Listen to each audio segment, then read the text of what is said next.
Hello everyone. तो आज का हमारा क्वेश्चन रहेगा 125 वाला। ये देखो क्या दिया है। A force acting on a particle move in x y plane. एक पार्टिकल है भाई एक्स वाई प्लेन में मूव कर रहा है, उसके ऊपर फोर्स लग रहा है। ये दो कंपोनेंट दे रखे हैं एफ एक्स एफ वाई, ये गिवन है। एक्स एंड वाई मीटर में है। Particle is to be move along the origin to the position C. वो ओरिजिन मतलब जिसके कोऑर्डिनेट 0 0 होते हैं और सी के दे रखे हैं भी 5 5, वहाँ मूव कर रहे हैं, जो कि फिगर में दिखाया गया है। Which of the following statement is not correct. ये कह रहे हैं 4 ऑप्शन, उनमें से कौन सा करेक्ट नहीं है। 3 करेक्ट मिलेंगे, 1 इनकरेक्ट मिलेगा। तो देखो ऐसे है, प्लेन दे दिया, एक्स एक्सिस है, वाई है, यहाँ पे 0 0, यहाँ पे 5 5। तो पार्टिकल को ले जाया जा रहा है 0 से मतलब ओ से सी तक। तो 4 ऑप्शन दिए, वो क्या कह दिए हैं, उनमें से कौन से 3 सही है, एक गलत है, वो हम ढूंढेंगे। तो देखो कैसे 125 का क्वेश्चन है। अपने को फोर्स गिवन है, कितना गिवन है, 2y प्लस एक्स स्क्वेयर जे न्यूटन में दे रखा है। यहाँ पे एक प्यारा सा डायग्राम दे रखा है। ओरिजिन है, पार्टिकल को लेके जा रहे हैं यहाँ पर ऐसे।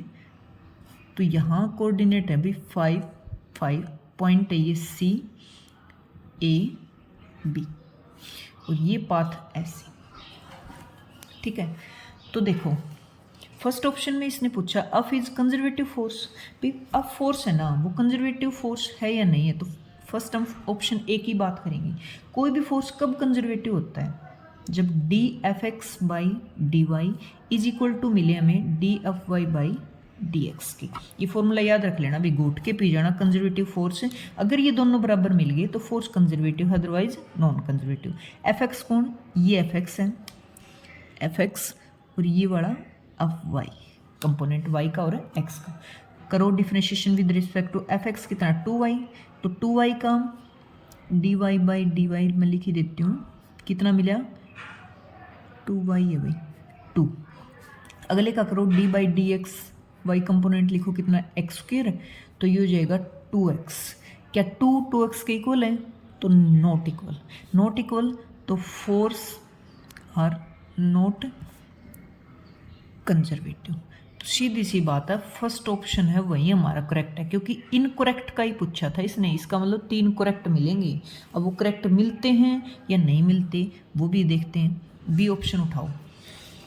बी ऑप्शन में इसने बोला work done by the force along path O A C is 125। ये कह रहा है भाई जब हम यहाँ से ओ से ए पे जाएं, ए से सी पे जाएं, तो वर्क जो होगा वो 125 जूल होगा या नहीं होगा। तो चेक करते हैं। देखो ओ से ए पे गए, ए से सी पे, तो पहले ये वाला ले लो, ओ से ए पे गए। तो ओ से ए पे गए तो यहाँ पे कितना है, देखो एक्स एक्सिस पे 5 है, ये 5 दे रखा है, और y कितना है 0। यहाँ एक्स एक्सिस पे तो 5, तो x की रीडिंग होगी, और y कितनी हुई 0। तो देखो x तो हमारा चेंज हो रहा है और y कितना है 0। तो y 0 तो सीधी सी बात है dy भी 0 होगा। तो सिर्फ x कंपोनेंट चेंज होगा, चेंज हो रहा है। तो एफ एक्स निकालो, कितना दे रखा है एफ एक्स अपने को 2y, और y की वैल्यू कितनी है 0। तो 0, अच्छा ये दोनों ही 0 हो गए। देखो एफ एक्स तो हमने निकाला ना, 2y है कंपोनेंट, तो y की वैल्यू 0 तो 0 आ गया, और एफ वाई वैसे ही 0 आ गया क्योंकि y 0 है, y 0 तो dy 0 है। तो इसके विद रिस्पेक्ट कोई भी वर्क डन नहीं होगा। वर्क डन आ गया 0 किस पाथ में, ओ से ए वाले पाथ में। पर हमें ए से सी वाला भी चेक करेंगे, क्योंकि टोटल वर्क डन दे रखा है, क्या पता यहाँ वर्क ना हो और पूरा का पूरा 125 यहाँ पे होता हो। तो चेक करो अब ए से सी तक का पाथ। तो देखो ए से सी पे जाएंगे तो एक्स की वैल्यू कितनी है 5, और वाई की कितनी है 5 ना।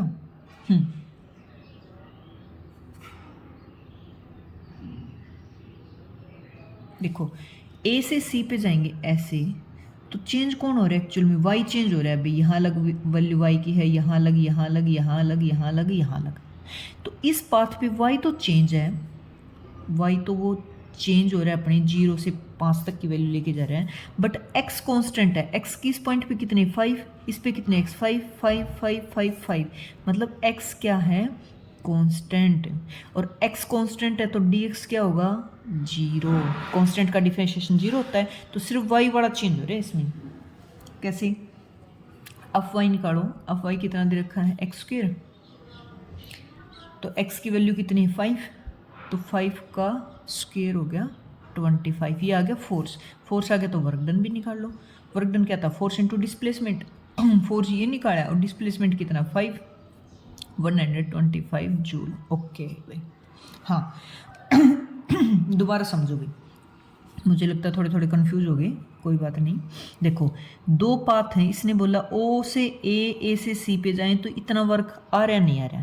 पहले हमने ओ ए वाला चेक किया, तो ओ ए के ऊपर हमने देखा क्या चीज़ चेंज हो रही क्या नहीं हो रही, तो इसके ऊपर सिर्फ एक्स कोऑर्डिनेट है, वाई 0 है, तो वाई 0 तो वाई के विद रिस्पेक्ट तो होगा ही नहीं, फोर्स ही 0 हो गया अपना, तो x चेंज हो रहा है, तो x वाला कंपोनेंट का हमने फोर्स देखा वो 0 आ गया, तो फोर्स 0 आते ही तो वर्क तो वैसे ही 0 है।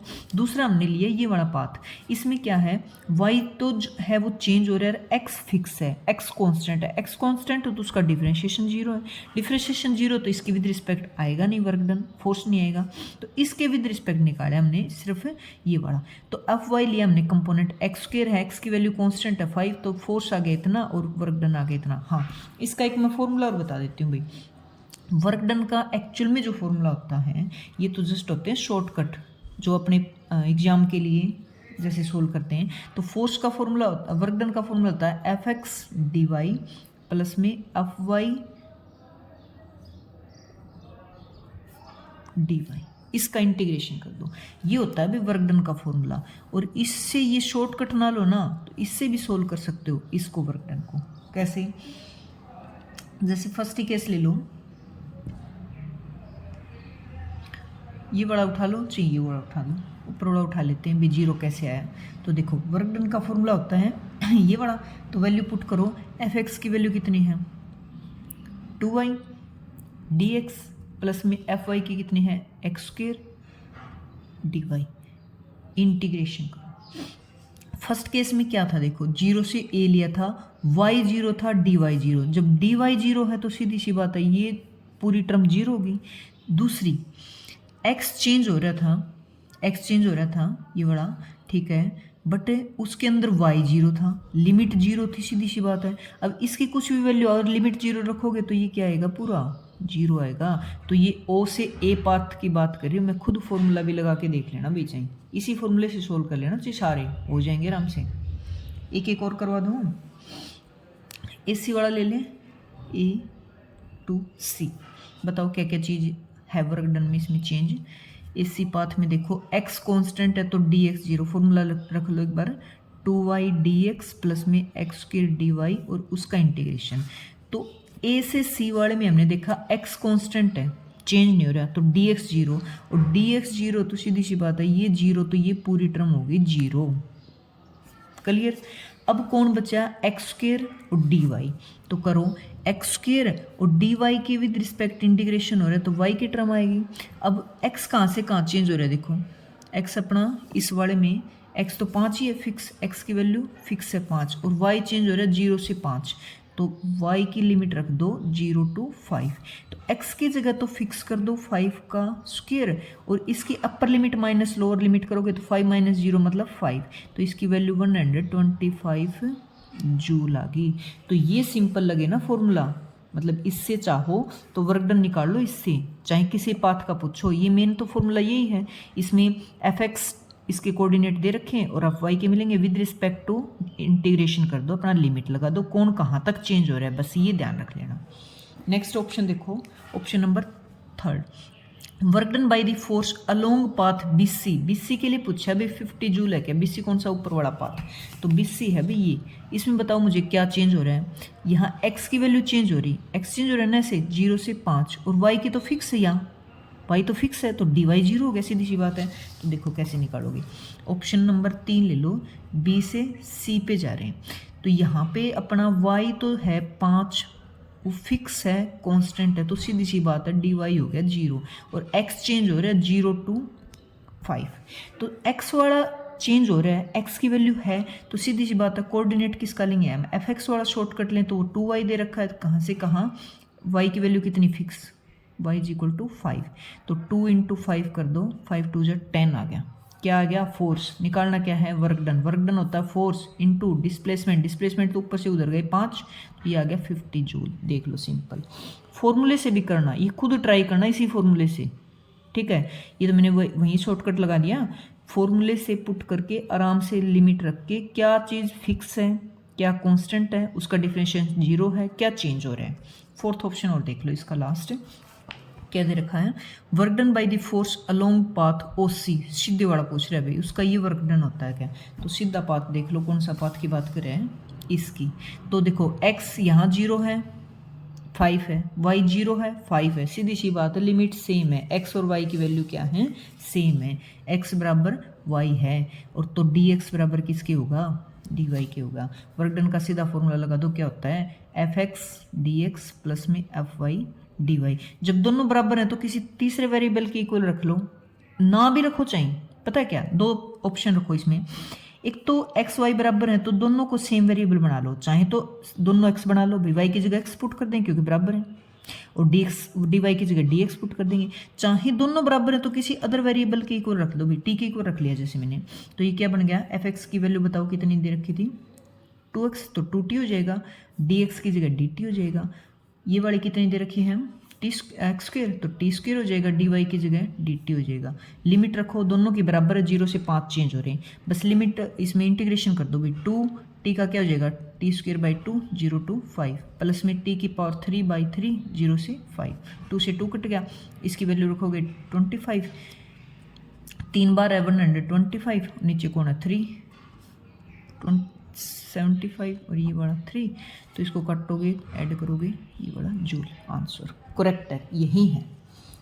दूसरे मेथड से खुद ट्राई करना, मैंने दोनों बराबर हैं तो किसी तीसरे के बराबर रख लिया, टी रख लिया, तुम क्या करना, या तो दोनों एक्स में चेंज कर लेना बराबर है, या दोनों वाई में चेंज कर लेना, फिर लिमिट रखना, लिमिट तो 0 to 5 ही है, दोनों सेम चेंज हो रहे हैं, तो उससे भी आंसर यही आएगा भाई।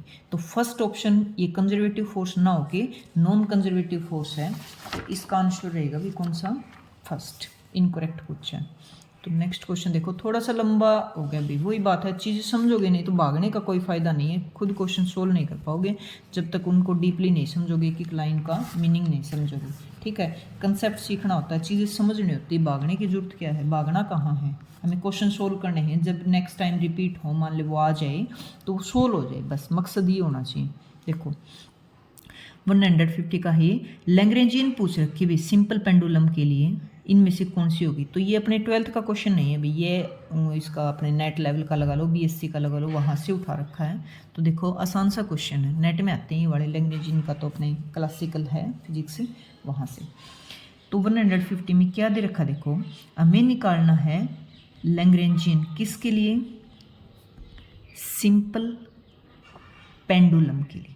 सिंपल पेंडुलम कैसा होता है, ऐसे बोब लटकी होती है, वो घूम के ऐसे ऊपर जाएगी, इसकी लेंथ ये मैं कंप्लीट एल लूँ यहाँ तक, तो ये वाले घूम के ऊपर गई तो भी लेंथ थोड़ी चेंज होगी, क्या चेंज हुआ, थीटा, एंगल चेंज हुआ, ठीक है। तो लैग्रेंजियन का फॉर्मूला होता है टी माइनस वी, टी क्या होती है काइनेटिक एनर्जी, वी क्या होती है पोटेंशियल एनर्जी, बस इनकी वैल्यू निकाल लो इसके लिए और पुट कर दो, एल आ जाएगा, लैग्रेंजियन आ जाएगा, सिंपल। अब देखो चेंज क्या हो रहा है, थीटा। अब ये जब वो ऊपर गई ना ऐसे घूम के, तो सीधी सी बात है हाइट का फर्क आ गया, ये ऊपर उठी हुई दिखेगी, तो ये डिफरेंस आ गया भाई, अर्थ से पहले यहाँ दिख रही थी, जब वो सीधी थी तो लेंथ चेंज नहीं हुई, पर ऊपर उठी हुई ऐसे जाएगी ना, वो ऊपर उठी हुई दिखती है, तो ये वाले एम्पायर ले लेंगे तो यहाँ की मिलती है, ठीक है। तो दोनों की वैल्यू निकाल लो बस, सिंपल। देखो थीटा का एक फॉर्मूला होता है आर्क पर यूनिट लेंथ, तो आर्क कौन सी, ये वाली नाम ले लो, इसका सी डी रख देती हूँ मैं, C D by length complete L.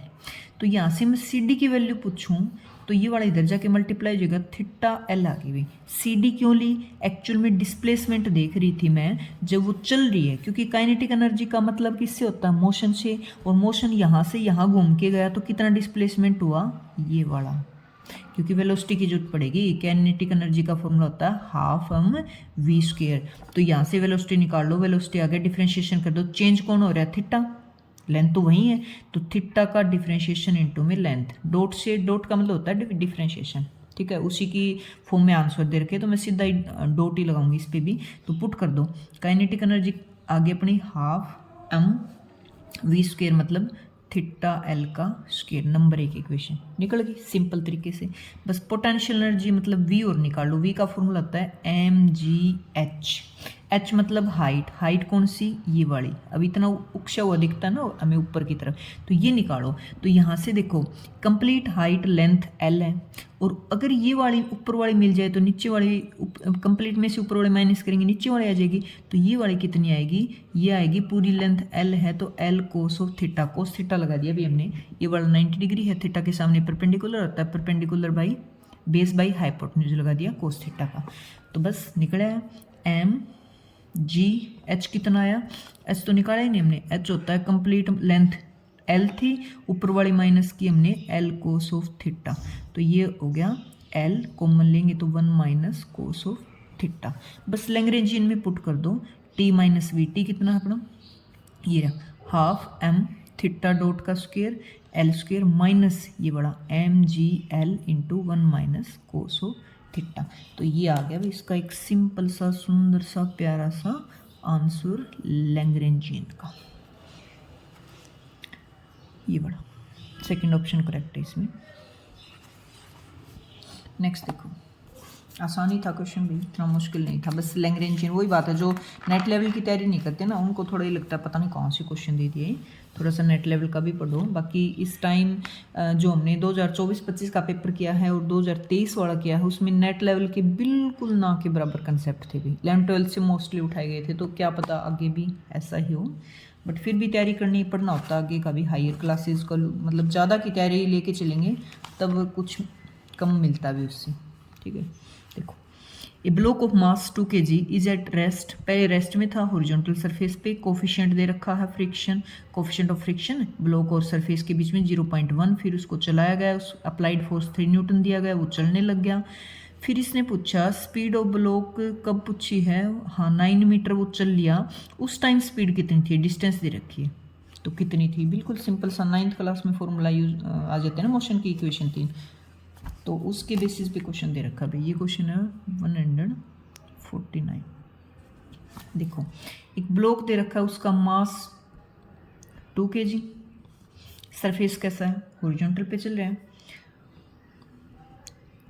Friction coefficient दे रखा है, न्यू से रिप्रेजेंट करते हैं 0.1, अप्लाइड फोर्स कितना है, फोर्स अप्लाई कितना किया उसको चलाने के लिए 3 न्यूटन, कितनी डिस्टेंस चला फिर बेचारा 9 मीटर, ये इन्फॉर्मेशन मैंने लिख ली जो दे रखी, और क्या दे रखा जी की वैल्यू 10 मीटर पर सेकेंड उसकी। अब देखो ये पूछा है भी वो 9 मीटर जब चल लेगा ना तो उस टाइम उसकी स्पीड कितनी होगी, तो इनिशियल तो रेस्ट में ही था तो 0, और v पूछा है हमसे, तो फॉर्मूला होता है एक अपने 11th क्लास में आता है जो पहले तो ये देखो भाई क्या कोफिशिएंट ऑफ अपने पास ये दे रखा है फ्रिक्शन कोफिशिएंट, तो फ्रिक्शन फोर्स जो आएगा ना वो अप्लाइड से ज़्यादा ना हो, कहीं कहीं चले ही ना, कहीं इन्फॉर्मेशन ही गलत हो, तो एक बार वो निकालो फ्रिक्शन फोर्स कितना आएगा। तो देखो अपने पास फॉर्मूला न्यू का क्या होता है, f friction force divided by n normal force, तो फ्रिक्शन फोर्स हो गए यहाँ से न्यू एन, और न्यू एन नॉर्मल होता है, ऊपर ब्लॉक है ऊपर नॉर्मल, कौन बैलेंस करता है एम जी, तो यहाँ रख दो एम जी, तो फ्रिक्शन फोर्स आ गया, न्यू की वैल्यू कितनी दे रखी है ये 0.1, मास कितना 2 और जी की वैल्यू 10, इसका डेसिमल रिमूव करोगे 10 आएगा, 10 से 10 कट गया तो फ्रिक्शन फोर्स आ गया भाई 2 न्यूटन, अप्लाइड कितना फोर्स है 3 न्यूटन, फ्रिक्शन फोर्स कितना है 2 न्यूटन, तो फोर्स जो नेट उस पे ऑब्जेक्ट पे लग रहा है वो 3 - 2 मतलब 1 न्यूटन का लग रहा है। तो एक्सेलरेशन निकालेंगे तो एक्सेलरेशन का फॉर्मूला क्या होता है, फोर्स पर यूनिट मास है, तो फोर्स 1 लग रहा है और मास दे रखा है 2, तो ये आ गया 0.5 मीटर पर सेकेंड स्क्वायर यूज होगा, इसलिए पहले ही निकाल लिया। अब देखो मोशन की 3 इक्वेशन होती है, v = u + 80, s = ut + ½ at square, और v² - u² = 2as, पुट कर दो, v² निकालना है, ये 0 है 2 है, a हमारा कितना है 0.5 और डिस्टेंस 9 चलने की बात कर रहे हैं, तो v² कितना आ गया देखो 2, 5/10 इंटू में 9, इससे 5 पे कटेगी इससे कटेगी, तो v² की वैल्यू 9 है तो v की वैल्यू आ जाएगी 3 मीटर पर सेकेंड। So simple answer. ठीक है, मैच करते हैं, ये रहा 3 मीटर पर सेकेंड में निकालना। नेक्स्ट क्वेश्चन देखो 147। Power supply to a particle of mass 2 kg। एक पावर 2 किलो मास दे रखा भाई पार्टिकल का, तो उसकी जो पावर का रिलेशन दे रखा टाइम में वो ये दे रखा है, पावर वाट में, टी सेकंड में दे रखा time. If the velocity of a particle, velocity t is equal to 0, starting में 0 है, तो इसने पूछा जब time t is equal to 0 पे वो 0 थी वेलोसिटी, जब 2 सेकेंड हो जाए टाइम तो वेलोसिटी कितनी होगी ये बताओ। तो आसान सा क्वेश्चन है भी 147 का। पावर का फॉर्मूला दे रखा है अभी टाइम पीरियड में, ये बड़ा, जब टाइम 0 था तब वेलोसिटी 0 थी, जब टाइम 2 सेकेंड है तब वेलोसिटी कितनी है, ये हमसे पूछिए। तो देखो पावर का फॉर्मूला क्या होता है, रेट ऑफ डूइंग वर्क, या फिर दूसरा जो अपनी कौन सी इक्वेशन होती है वो वर्क एनर्जी की थ्योरम। तो वहाँ से पावर का फॉर्मूला आता है चेंज इन काइनेटिक एनर्जी के इक्वल।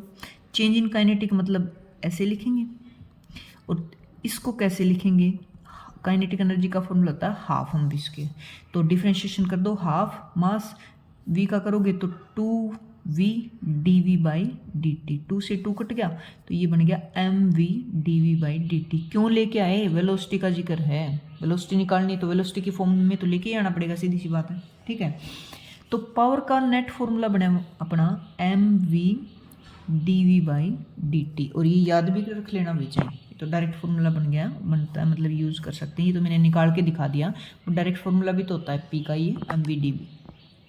अब देखो, अब वैल्यू पुट करो, पावर की क्या दे रखी है अपने को, ये रहा 3t² बाई 2, इधर मास तो दे रखा है 2v dv by D T, integration करेंगे तो सेम वेरिएबल एक साइड कर लो, टाइम वाले एक साइड, वेलोसिटी वाले एक साइड, तो देखो टाइम को उधर ले जाओ तो ये हो जाएगा 3t² और 2 यहाँ डिवाइड में, मल्टीप्लाई में उधर जाके डिवाइड में हो जाएगा तो 4, और डी टी कौन बच गया भी इधर, v dv बच गया, इंटीग्रेशन कर दो तो देखो 3/4, t² का इंटीग्रेशन क्या होता है, t की पावर 3/3, t पहले 0 था फिर कहाँ जा रहा है 2 सेकेंड की बात की नहीं इसने, और v का क्या बन गया v²/2, ये तो हमें निकालना ही है।